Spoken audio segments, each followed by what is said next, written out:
यह कहानी महाभारत के महान योद्धा अर्जुन और भगवान शिव से उनकी मुलाकात पर आधारित है, जिसमें अर्जुन ने शिवजी से शक्तिशाली पाशुपतास्त्र प्राप्त किया। अर्जुन और भगवान शिव की भेंट। पाशुपतास्त्र की प्राप्ति जब पांडवों को जुए में पराजित होने के बाद वनवास जाना पड़ा, तब अर्जुन ने यह निश्चय किया कि उन्हें भविष्य में होने वाले महायुद्ध के लिए दिव्य अस्त्र शस्त्रों की आवश्यकता होगी। अर्जुन को उनके गुरु द्रोणाचार्य ने कई शक्तिशाली अस्त्र सिखाए थे, लेकिन अर्जुन स्वर्गीय और अपराजेय अस्त्रों की तलाश में थे, जिससे कुरुक्षेत्र में कौरवों पर विजय प्राप्त की जा सके। उन्हें बताया गया कि सबसे शक्तिशाली दिव्य अस्त्रों में से एक पाशुपतास्त्र है, जो भगवान शिव का अस्त्र है। अर्जुन ने इसे प्राप्त करने के लिए घोर तपस्या करने का निश्चय किया। वह हिमालय की ऊंचाइयों में चले गए, जहां उन्होंने शिवजी को प्रसन्न करने के लिए कठिन तप शुरू किया। कई दिनों तक अर्जुन बिना जल और अन्न के तप करते रहे, केवल भगवान शिव का ध्यान करते हुए। शिवजी अर्जुन की इस कठोर तपस्या से प्रसन्न हुए। उन्होंने सोचा कि अर्जुन की वीरता और तप की परीक्षा लेनी चाहिए।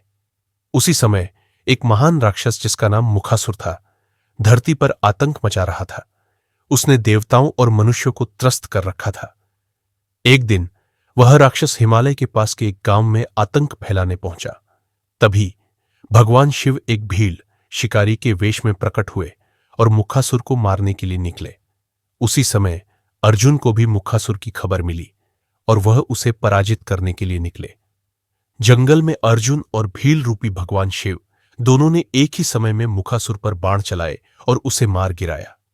अर्जुन ने सोचा कि उसका तीर ही राक्षस को मारा है, जबकि भील ने भी यही समझा। इस बात को लेकर दोनों के बीच विवाद हो गया। अर्जुन ने भील से कहा, तुम्हारा तीर मुखासुर को नहीं मारा, यह मेरा काम था। भील रूपी शिव ने उत्तर दिया, नहीं, मैंने ही उसे मारा।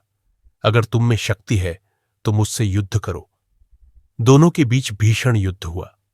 अर्जुन ने अपनी सारी शक्तियों और तीरों का प्रयोग किया, लेकिन भील रूपी शिव ने उन्हें आसानी से विफल कर दिया। अंततः अर्जुन ने समझा कि यह कोई साधारण भील नहीं है।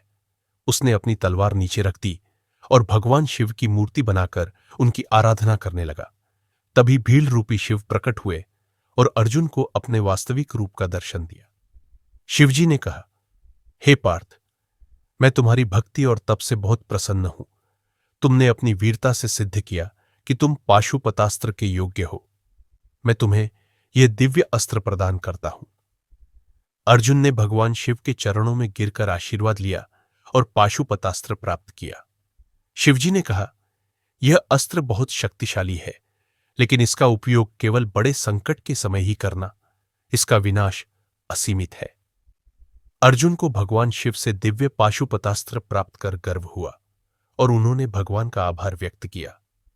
इस प्रकार अर्जुन ने अपनी तपस्या और वीरता के बल पर पाशुपतास्त्र प्राप्त किया, जो कुरुक्षेत्र के युद्ध में उनके लिए एक महत्वपूर्ण हथियार साबित होने वाला था। इस तरह अर्जुन ने अपनी साधना, समर्पण और वीरता से भगवान शिव की कृपा पाई और महायुद्ध के लिए अपने आप को तैयार किया।